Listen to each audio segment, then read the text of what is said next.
1절을 읽도록 하겠습니다. 하나님의 말씀입니다. 그 후에 예수께서 갈릴리에서 다니시고 유대에서 다니려 아니하심은 유대인들이 죽이려 함이로라. 유대인의 명절인 초막절이 가까운지라. 그 형제들이 예수께 이르되 당신이 행하는 일을 제자들도 보게 여기를 떠나 유대로 가소서. 스스로 나타나기를 구하면서 묻혀서 일하는 사람이 없나니 이 일을 행하려 하거든 자신을 세상에 나타내소서 하니 이는 그 형제들까지도 예수를 믿지 아니함이러라. 예수께서 이르시되 내 때는 아직 이르지 아니하였거니와 너희 때는 늘 준비되어 있느니라. 세상이 너희를 미워하지 아니하되 나를 미워하나니 이는 내가 세상의 일들을 악하다고 증언함이라. 너희는 명절에 올라가라. 내 때가 아직 차지 못하였으니 나는 이 명절에 아직 올라가지 아니하노라. 이 말씀을 하시고 갈릴리에 머물러 계시니라. 그 형제들이 명절에 올라간 후에 자기도 올라가시되 나타나지 않고 은밀히 가시니라. 아멘, 아멘. 자리에 앉겠습니다. 여러분, 우리가 읽은 요한복음 7장 1절에서부터 10절의 말씀은 그렇게 큰 사건이 있는 것 같지도 않습니다. 우리가 읽은 이 성경의 말씀은 뭔가 대단한 영적인 의미를 담고 있는 것 같지도 않아 보여요. 그냥 너무나 평범한 형제들의 대화인 것 같아요. 예수님과 형제들 간의 그냥 일상에 주고받는 대화인 것 같지만 사실 이 말씀을 깊이 함께 묵상하다 보면 우리가 지금 이 시대에 이 시기에 붙잡아야 할 하나님의 영적인 중요한 메시지가 있다는 것을 알 수가 있게 됩니다. 오늘 그 내용을 한번 찾아 들어가 보려고 해요. 여러분, 사람의 마음을 변화시킬 수 있는 것이 무엇이라고 생각합니까? 만약 내가 누군가의 마음을 얻어야 한다라고 생각할 때 여러분에게 머릿속에 직관적으로 들어오는 생각들은 무엇입니까? 쉽게 풀어서 이야기한다면 여러분, 내가 호감을 얻어야 하는데 이성이 내 앞에 있을 때에 여러분은 그 이성에게 마음을 얻기 위해 어떤 작전과 어떤 행동과 어떤 말과 어떠한 표정과 어떠한 느낌으로 다가가야 그의 마음을 얻을 수 있다라고 생각을 하는지요? 아마 대부분의 사람들은 깔끔한 외모와 또 깔끔하게 차려져 있는 내 주변 상황들, 그리고 세상적으로 내가 누군가에게도 밀리지 않는다라는 내 스펙이나 혹은 내가 어디에 내어놓아도 부끄럽지 않을 만한 사람이라는, 그래서 너에게 어울리는 사람은 나밖에 없어 라는 식의 어필을 하는 것이 일반적인 이야기일 것이에요. 여러분, 전혀 생뚱맞는 것 같지만 사실은 오늘 우리 주변에 있는 많은 메시지들이나 외침들이 이러한 것들을 암묵적으로 우리에게 강요하고 요청하고 있다는 것이고 주입하고 교육하고 있습니다. 오늘 저는 그런 세상적인 외침들을요, 형제들의 요청이라고 규정짓고 이야기를 시작하려고 해요. 오늘 스토리는요, 여러분, 예수님과 형제들 간의 대화 가운데 일어나고 있습니다. 7장 1절 보면 그 후에 예수께서 갈릴리에서 다니시고 유대에서 다니려 아니하심은 유대인들이 죽이려 함이로라. 7장의 내용의 1절만 보면 이것이 무슨 내용인지 알지 못하지만 왜 유대인들이 7장에서 죽이려고 하는지, 그래서 예수님은 왜 유대인들을 피하여서 갈릴리 지방에 있는지를 여러분 6장을 보면 알 수가 있어요.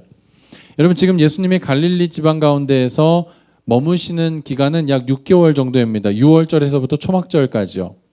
6개월 정도 머무시면서 예수님은 그의 전생애 동안에 굉장히 많은 기적과 이적을 베푸셨다라는 것이죠. 눈먼 자의 눈을 뜨게도 하시고 물고기 2마리와 보리떡 5개를 가지고 수만 명을 먹이기도 하셨고요. 풍랑이 있는 바다에 맨몸으로 걸어가기도 하셨고 수많은 병자들의 그 병들을 눈앞에서 고쳐주시는 기적들도 베푸셨습니다. 심지어는 죽은 자가 살아 일어나는 기적까지 베풀었어요. 그런데 그 수많은 기적들, 소위 말하면 이 세상 사람들이 범접하거나 따라올 수 없을 것만 같은 능력들을 보여주었음에도 불구하고 사람들의 마음의 문이 열리기는커녕 오히려 닫혔다라는 것이죠. 아니, 닫힌 그 마음을 넘어서서 예수 그리스도를 죽이고자 하는 마음까지 들었다라는 것이에요. 예수님은 그의 삶과 그의 설교를 통하여서 여러분, 유대인들의 그 마음속에 있는 욕심과 탐욕을 드러내셨습니다. 예수님이라는 그 사람을 수단화하여서 자기의 욕심과 욕망과 탐욕을 채우려고 하는 그들의 민낯과 그들의 실체를 드러내셨다라는 것이죠.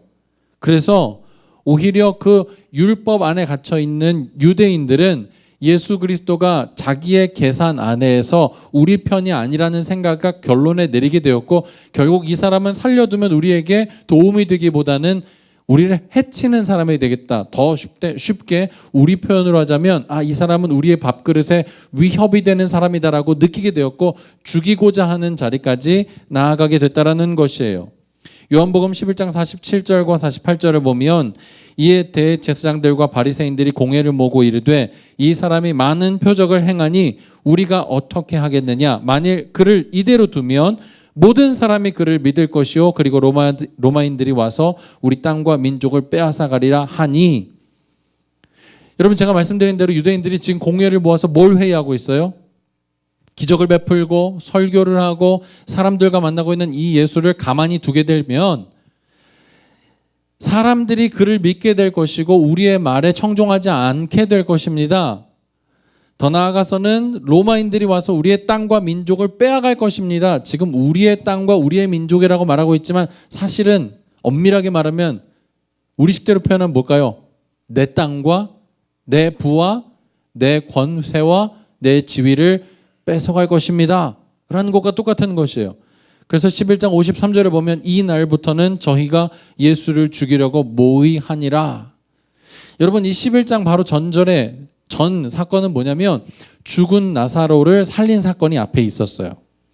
여러분, 기적의 거의 끝판왕이라고 볼 수 있는 죽은 사람, 죽은 지 나흘이나 돼서 여러분 예수님이 딱 그 자리에 도착했을 때 썩어서 냄새가 나나이다 그랬어요.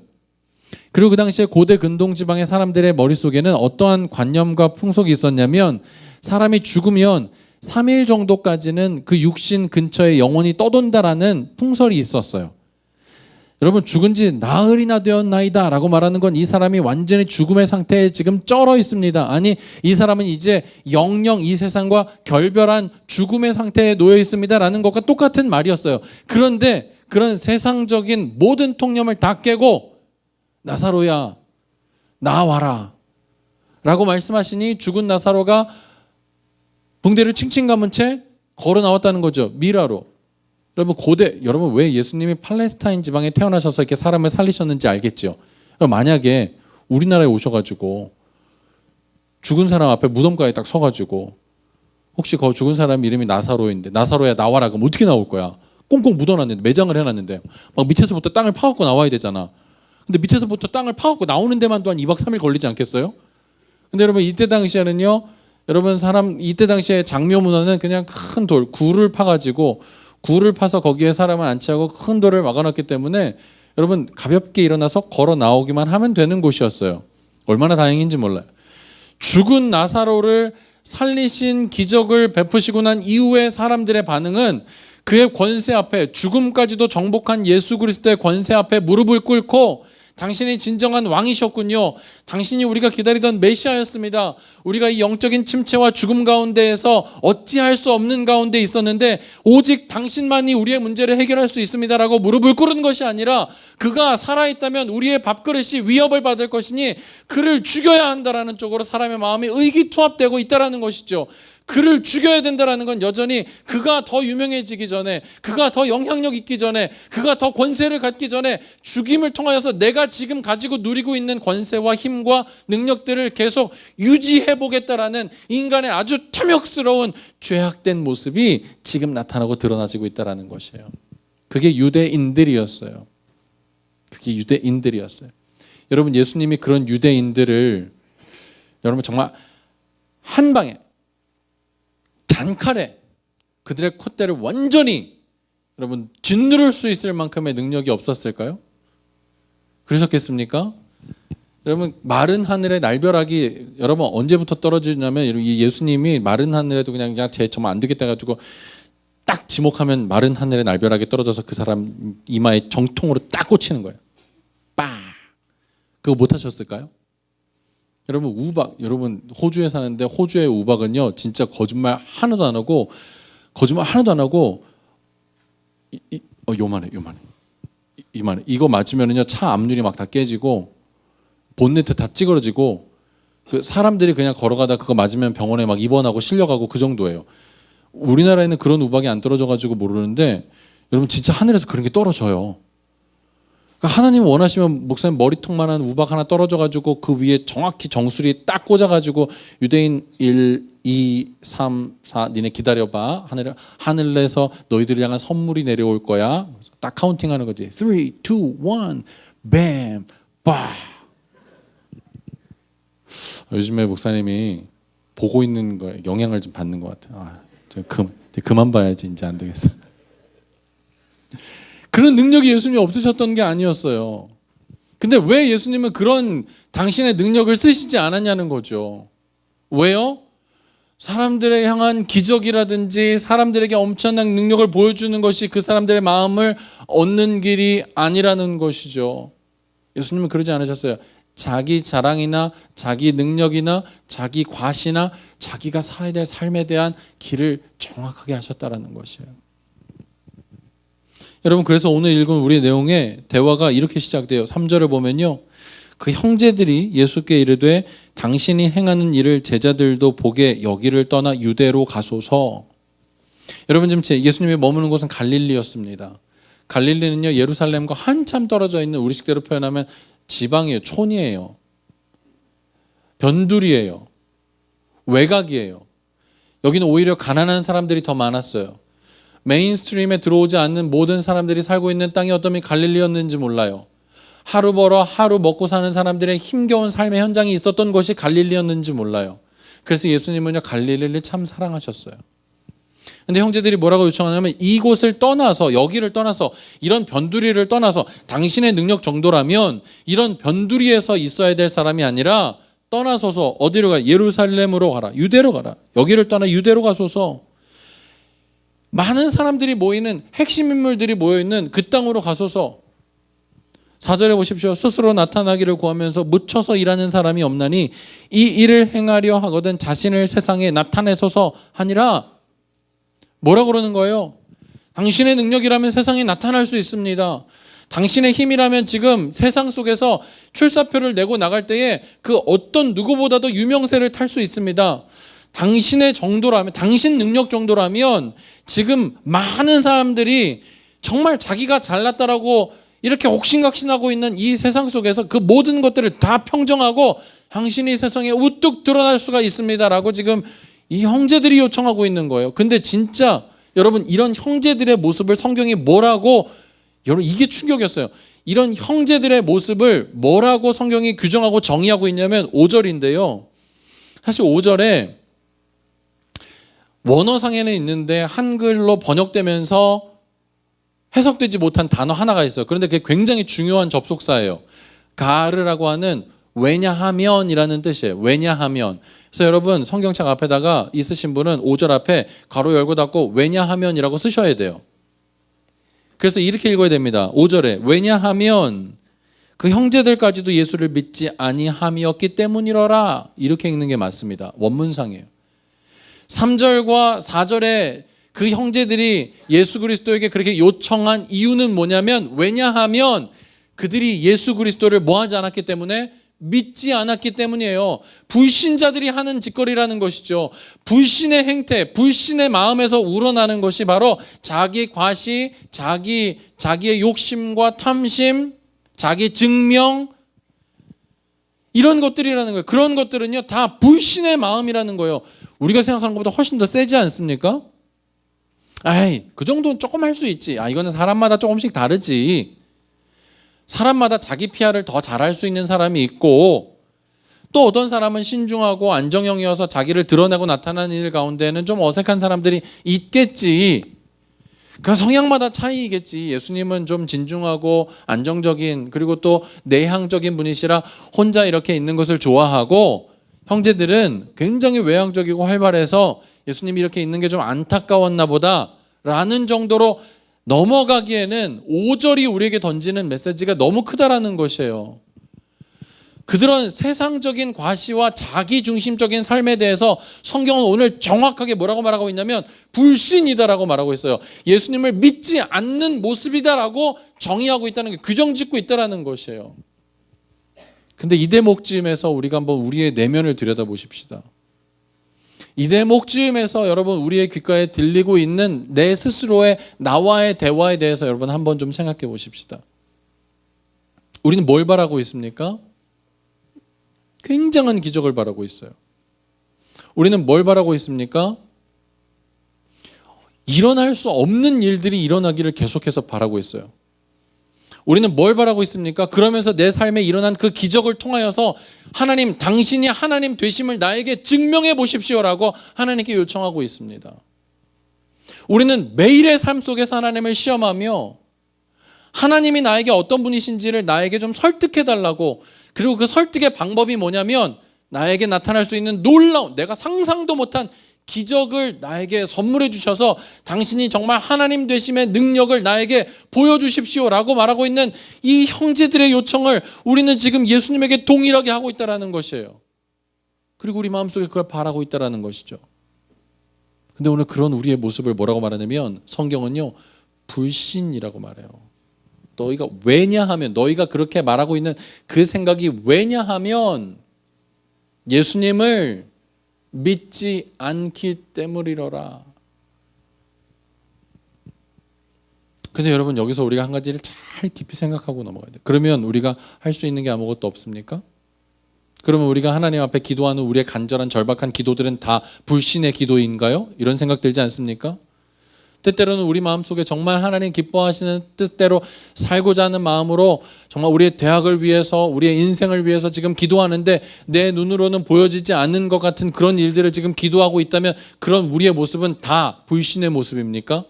그럼 다 우리는 예수님을 믿지 않기 때문에 그런 기도를 하는 거예요?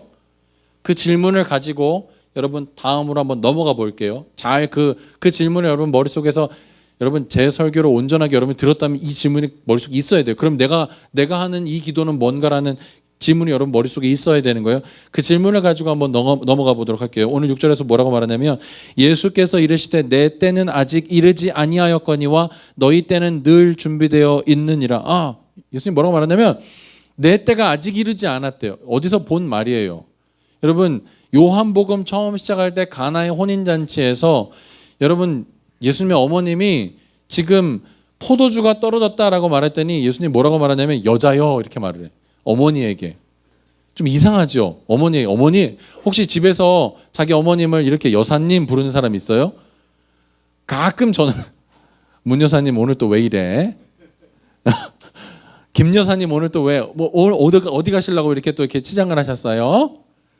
좋은 모습은 아닌 것 같아요. 그래서 우리가 쉽게 생각할 때 여러분 여자여라고 부를 때 예수님 진짜 버릇없다 이렇게 생각하실 수 있지만 여러분 당시 귀네라고 말하는 건 여자를 존칭하여서, 그렇지만 지금 내가 예수님이 이 어머니에게 말하는 건 아주 프라이빗한 개인적인 관계 속에서 가족 안에서 드리는 말이 아니라 약간 어피셜한 공식적인 면에서 이제 내가 뭔가를 이야기할 것입니다라는 분위기의 환기가 바로 귀네라는 여자여라는 뜻이에요.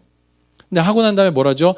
똑같은 말씀을 하세요. 내 때가 아직 이르지 아니하였다라고 말씀하세요. 그러면 이 말씀하시고 나면 아무것도 안 하셔야 되잖아. 그죠? 내 때가 아직 이르지 않았다 하면 내가 아무것도 안 하겠다라는 뜻이잖아요. 근데 예수님은 그 혼인잔치에서 뭘 하셨어요? 물이 변하여 포도주로 만드셨어요. 그리고 잔치가 계속 끊기지 않고 이어지도록, 몇 번을 말했지만 여러분 이 혼인잔치에서의 가장 깜짝 놀란 사람은 누구라고 그랬죠? 물이라고 그랬죠. 물. 내가 물이었는데 포도주가 된 거예요. 내가 제일 깜짝 놀랐어요. 그런 거예요. 뭐 물도원 하인도 물론 놀랬겠죠. 연회장도 놀랬을 거지만 물이 제일 놀란 거예요. 난 물이었는데, 난 H2O였는데 왜 이러지? 막 이러면서 깜짝 놀랐을 거예요. 여러분 왜 내 때가 아직 이르지 아니하였다라고 말씀하시면서 예수님은 기적을 베푸시며 그 잔치가 멈추지 않게 하였는가? 여러분 여기서 말하는 내 때라는 것은요, 예수님이 드러나지는 십자가를 짊어져야 하는 구속사적인 때를 말하는 거예요. 크로노스와 카이로스의 때가 있는데 그냥 물 흘러가듯이 지나가는 크로노스의 시간, 하지만 구속사적으로 하나님께서 뭔가 작정하고 계획해 놓으신 그 시간, 정해진 때가 있다라는 것이에요. 그래서 그걸 위해서 예수님은 자기가 드러나지는 요청에 의한 자기의 과신은 하지 않지만 그렇지만 하나님이 기뻐하시는 그 뜻을 향하여서 내가 왔기 때문에 아버지의 뜻대로는 내가 살아가겠다라는 것이에요. 오늘 그 똑같아요. 여러분 6절에 보면 때가 이르지 아니하였다. 7절에 보면 세상이 너희를 미워하지 아니하되 나를 미워하나니 이는 내가 세상의 일들을 악하다고 증언하며 유대인들을 포함해서요. 8절에 너희는 명절에 올라가라. 내 때가 아직 차지 못하였으니 나는 이 명절에 아직 올라가지 아니하노라. 그럼 올라가지 마셔야 되잖아. 그죠? 올라가지 마셔야 되잖아. 근데 우리가 읽은 9절에 이 말씀을 하시고 갈릴리에 머물러 계시니라. 계속 머물러 계셔야 되잖아요. 근데 10절에 보세요. 그 형제들이 명절에 올라간 후에 자기도 올라가셨어요. 나타나지 않고 은밀히 가시니라. 조용히 올라가신 거야. 그리고 초막절의 의미와 초막절의 영적인 부분에 대해서 올라가서 강론하시고 가르쳐 주셨어요. 이게 뭘까요? 이게 뭘까요? 사람들은 여러분 예수님에게 예수님 당신의 때가 지금입니다. 예수님 당신이 지금 여기서 이렇게 머물러 있을 만한 사람이 아니에요. 당신의 능력이라면 충분히 자기를 과신하고 자기를 증명해내고 그런 것을 통해서 세상이 말하는 소위 성공 가도를 달리면서 많은 사람들에게 선한 영향력을 미치고 그것을 통해 하나님의 나라가 확장되어 갈 수 있는 일 가운데 유용하게 쓰일 수 있는 때가 지금인 것 같아요. 그러니 지금 이제 세상 가운데 당신을 드러내십시오라는 요청을 하고 있다는 것이죠. 소위 말해 이런 것을 뭐라고 말하냐면 고지론이라고 말해요. 실제로 70년대 80년대에 우리 믿음의 선배들은요 이 고지론을 마음에 품고 죽으림을 다해서 열심히 살았어요. 이 말이 뭐냐면 그리스도인들이 높은 고지에 올라가서 영향력 있는 자리에 서게 된다면 그 영향력으로 인하여서 많은 사람이 그리스도인의 아름다운 영향력 가운데 들어오게 될 것이다. 이런 거죠. 여러분 새벽 6시쯤 되면 차가 많지 않잖아요. 그죠?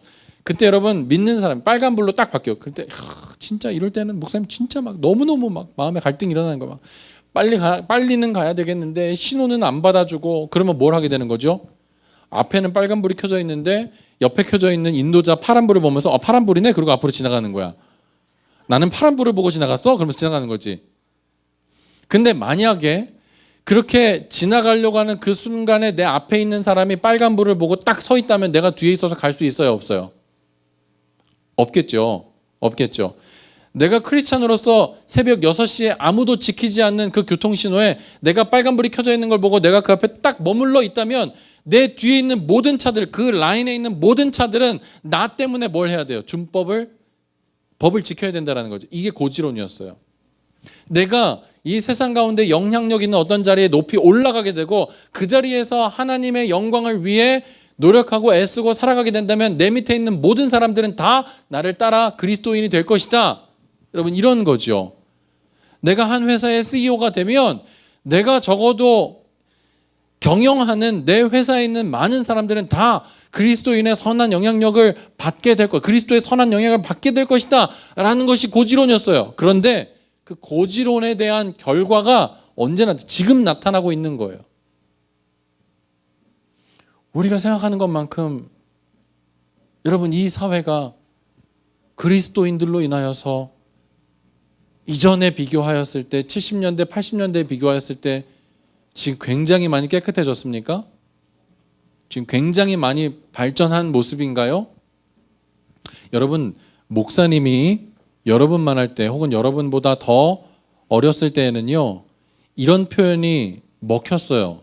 어떤 표현이냐면 이 사람을 소개할 때 비즈니스 파트너라든지 혹은 누군가에게 소개할 때 얘 교회 다니는 애야. 얘 교회 다닌다?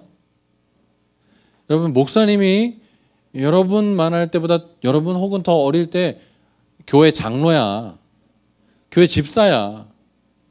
교회 권사야. 라고 하면 여러분 그게 그 당시에는 어떻게 통용됐는지 아세요?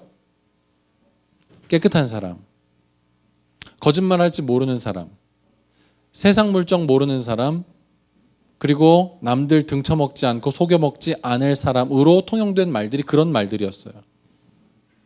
근데 여러분 지금은요, 얘 교회 다녀 제가 설명하지 않아도 여러분이 어떤 느낌인지 알죠? 왜 이렇게 된 건가요? 왜 이 시대가 이렇게 되었을까요?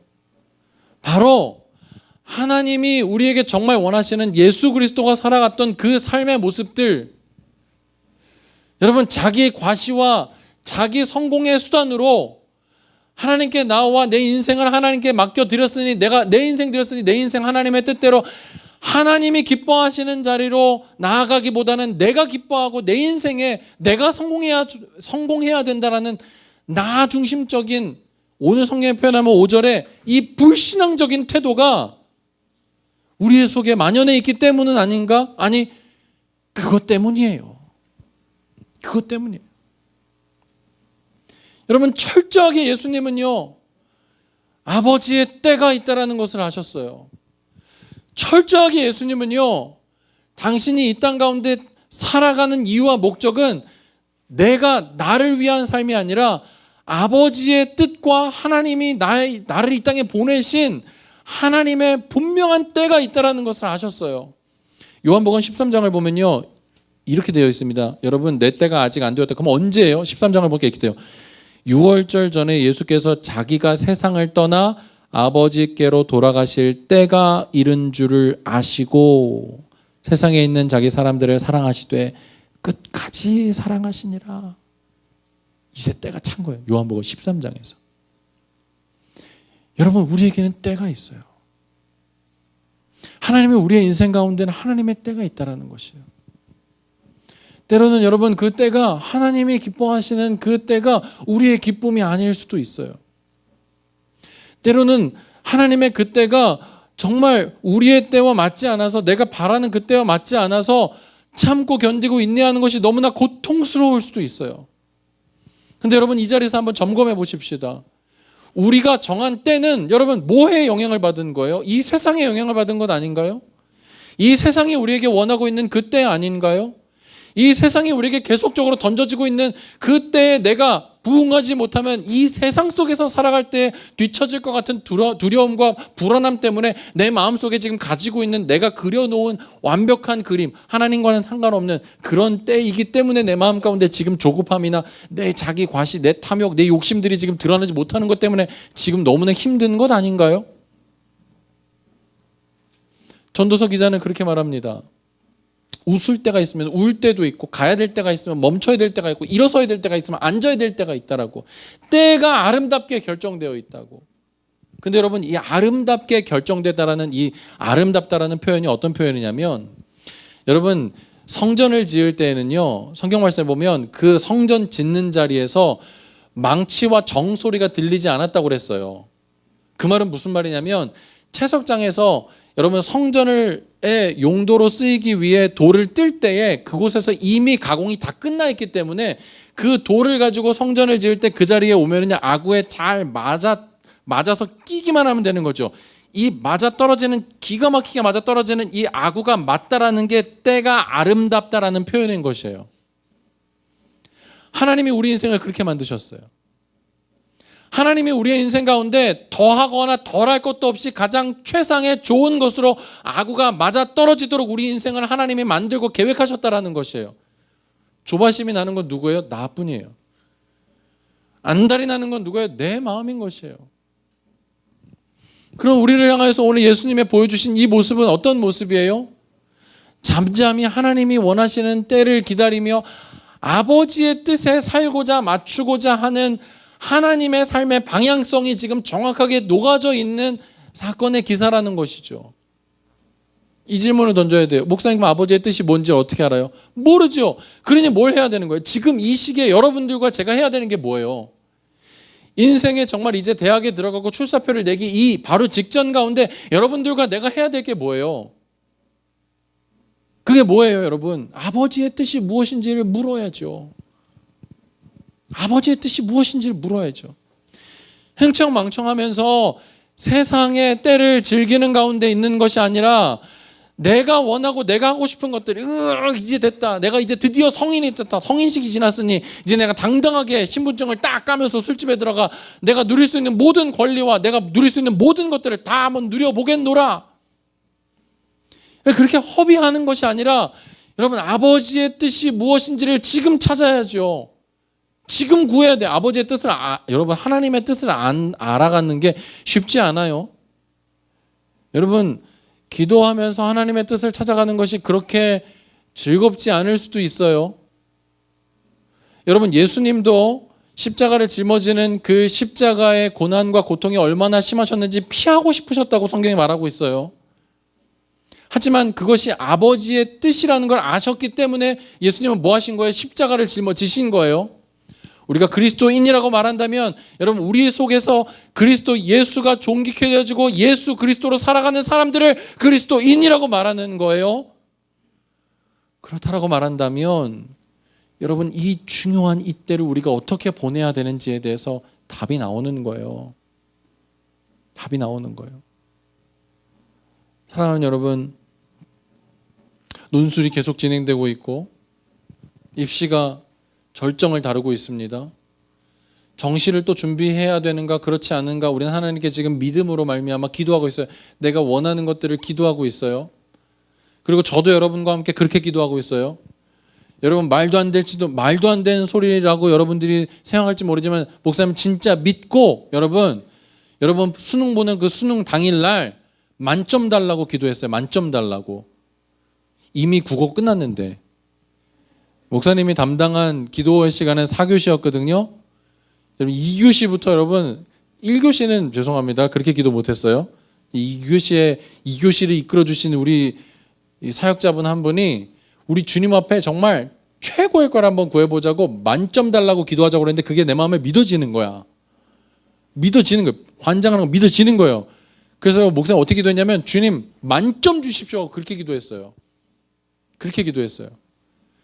근데 진짜 여러분, 이게 애석한 일인지 어떤 일인지는 모르겠지만 여러분, 그렇게 기도하는데 더 힘이 막 붙는 거예요. 더 힘이 붙는 거예요. 근데 문자가 띄고 왔어요. 목사님 기도해 주셔서 감사합니다. 저희 아이가 3교시, 4교시를 만점 받았네요. 그럼 이런 얘기 들으면 이제 나는 뭔가 막 이런 생각이 들죠. 나는 뭔가. 도대체 내 기도는 왜 안 들어주시는 건가? 안 들어주시는 게 아니에요, 여러분. 여러분, 그렇게 기도한 우리의 기도는 다 오절에 걸립니까? 다 불신의 기도입니까? 여러분, 그렇게 기도하는 우리의 기도는 다 하나님이 기뻐하지 않는 기도입니까? 만약 그 기도가 자기 과시와 나의 증명과 내 성공과 오직 이 땅 가운데에서 살아가기 위해 좋은 복을 원하는 것이었다면 그건 오절에 걸려요. 그건 불신이에요. 하나님을 믿지 않기 때문에 이렇게 말하는 거예요. 하지만 우리는 아버지의 뜻이 뭔지 잘 몰라요. 하나님이 우리에게 뭘 주시고자 하는지, 하나님이 우리에게 어떤 때를 구하는지 우리는 그걸 잘 알 수 없다는 거예요. 그래서 우리는 하나님께 뭐 하는 거예요? 두드려 보는 거예요. 무엇으로? 내 인생과 내 삶 가운데 하나님의 영광이 드러나지기를 원합니다. 할 수만 있다면 내가 하나님 앞에 좀 더 유용하게, 좀 더 준비되고 좀 더 갖추어진 모습으로 하나님이 원하는 때에, 하나님이 원하는 그 자리에 가서 제가 하나님께 유용하게 쓰임받기를 원합니다.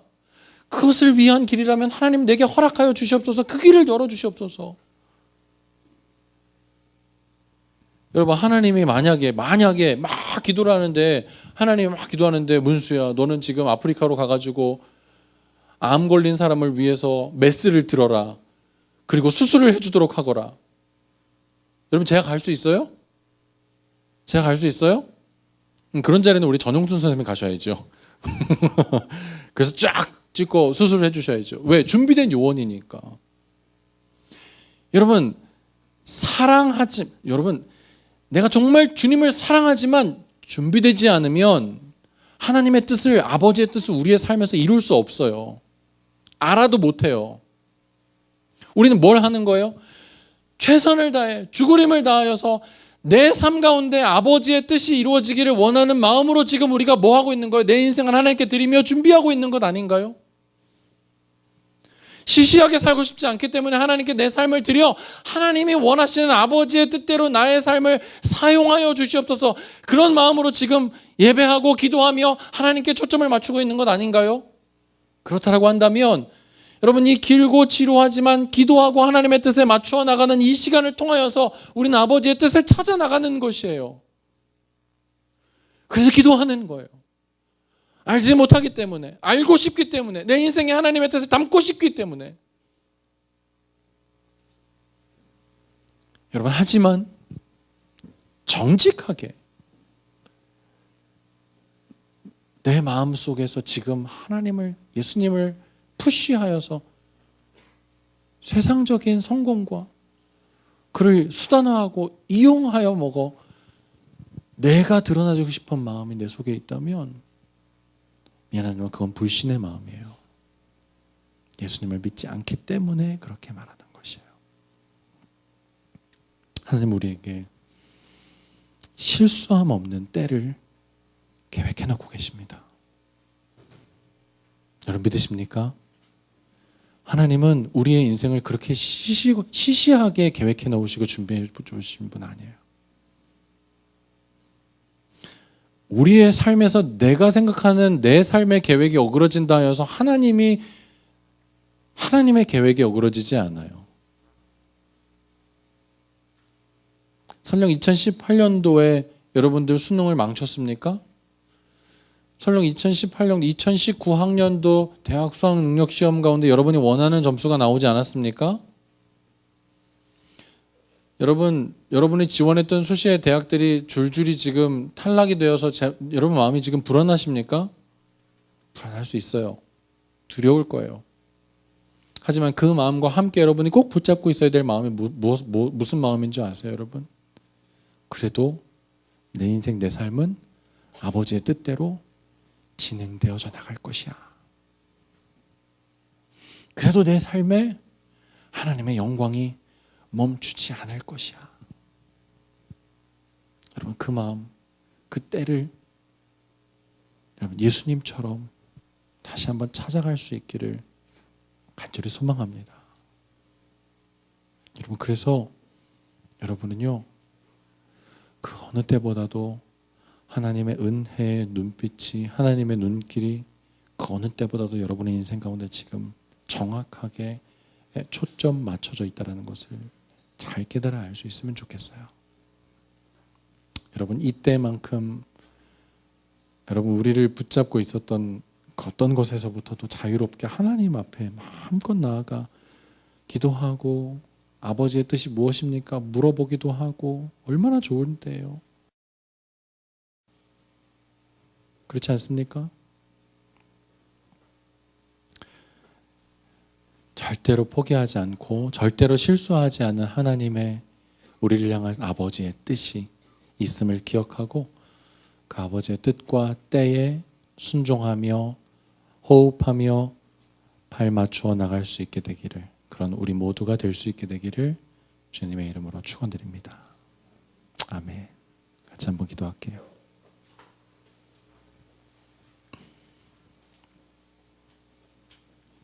살아계신 하나님 아버지, 은혜와 사랑을 감사합니다. 세상은 끊임없이 예수님을 세상의 부귀영화, 자기 과시, 자기 증명, 자기 출세, 자기 자랑의 길로 요청하고 인도하였지만 그것이 아버지의 뜻이 아니었음을 알기 때문에 예수님은 종용이 그의 삶을 하나님 앞에 올려드렸습니다. 때로는 사람들의 멸시와 천대를 받았고 사람들의 소외를 받았고 사람들의 환영을 받지 못하였습니다. 머리 둘 곳이 없으셔서 이리저리 유리방황하는 인생을 사셨습니다. 나그네의 삶이었습니다. 근데 오늘 우리가 그 예수님을 따르겠노라고, 그 예수님처럼 우리도 한번 살아보겠노라고, 어마어마한 기적이나 영향력으로 사람의 마음을 변화시키는 것이 아니라 사랑과 희생과 섬김과 수고로움, 손해와 오래 참음을 통하여서 한 사람의 마음에 감동을 주기로, 살아가기로 결연히 작정하며 이 자리에서 주님을 예배합니다. 매력 없는 삶일 것입니다. 쉽지 않은 길이기 때문에 많은 사람이 걷지 않습니다. 좁은 길입니다. 하지만 우리를 살리신, 우리를 구원하신 예수 그리스도의 십자가 사랑이 우리를 완전히 휘감고 우리의 인생을 인도하고 계시기에 다른 어떤 곳에서도 맛볼 수 없는 영원한 하나님의 은혜를 우리가 맛보았기에 하나님, 오늘도 우리는 이 자리에 나와서 주님의 때를 기다리며 아버지의 뜻을 따라 사는 것이 무엇인지를 다시 질문하고 묻고 있습니다. 하나님, 알려주시옵소서. 그리고 그 뜻에 순종하며 살아가는 우리가 되게 하여 주시옵소서. 사랑의 마음만으로는 하나님의 뜻이 우리에게 이루어지지 않음을 기억하고 하나님, 우리의 삶의 시간들을 하나님께 내어 올려드려 주의 영광을 위해 살아가는 우리 모두가 되게 하여 주시옵소서. 하나님, 우리 시간 특별히 기도할 때에 계속되어 진행되어지는 입시 가운데 마음이 좌절되고 낙심되어 어려워하는 지체들이 있습니다. 하나님, 여러 가지 관계의 문제와 또 수많은 환경의 어려움으로 인하여서 주님의 뜻을 구하며 기도하는 중에 있는 지체도 있습니다. 아버지 하나님, 오늘 이 자리에서는 가정의 아픔과 가정의 무너짐과 또 그 안에서 경제적인 어려움과 괴로움, 또 주변에서 나의 비전과 꿈을 담아내기에는 너무나도 열악해 보이는 환경으로 인하여서 괴로워하고 어려워하며 주님 앞에 무릎 꿇고 기도하는 지체들도 있습니다. 하나님, 건강이 좋지 못하여서 또 하나님, 우리의 계획으로는 도저히 하나님의 뜻을 담아낼 수 없는 것 같은 우리의 삶의 시간들로 인하여 어려워하고 힘들어하는 지체들도 있습니다. 주님, 그러나 그런 것들은 하나님의 그 아름다운 때에 하나님, 모든 것이 다 아름답게 맞아 들어가 합력하여 선을 이루어내며 궁극적으로 우리의 삶에 예수 그리스도의 향기가 가득 담기게 될 줄로 하나님 믿습니다. 하나님, 그런 삶으로 우리가 살아가게 하여 주시옵소서. 세상의 때에 하나님, 우리가 좌고 우면하지 않게 도와주시고 하나님, 세상의 때에 맞추어 가기 위해 하나님, 우리가 아침 저녁으로 일희일비하지 않게 도와주시옵소서. 우리가 걸어야 될 삶의 방향성은 정해져 있고 우리가 묵묵하게 살아내야 한 삶의 모습이 있음을 기억하고 오늘 이 2018년도의 끝자락 12월 달에 하나님과 함께 그 누구도 알 수 없는 기쁨의 교제함을 통하여서 하나님이 내 삶에 이렇게 세밀하게 계획하고 있구나라는 것이 믿어지고 알게 되고 깨달아지게 될 수 있는 여러분, 이 마지막 한 달이 되게 하여 주시옵소서. 주님 앞에 하나님 감사와 영광을 올려드립니다. 예수님의 이름으로 기도하옵나이다. 아멘.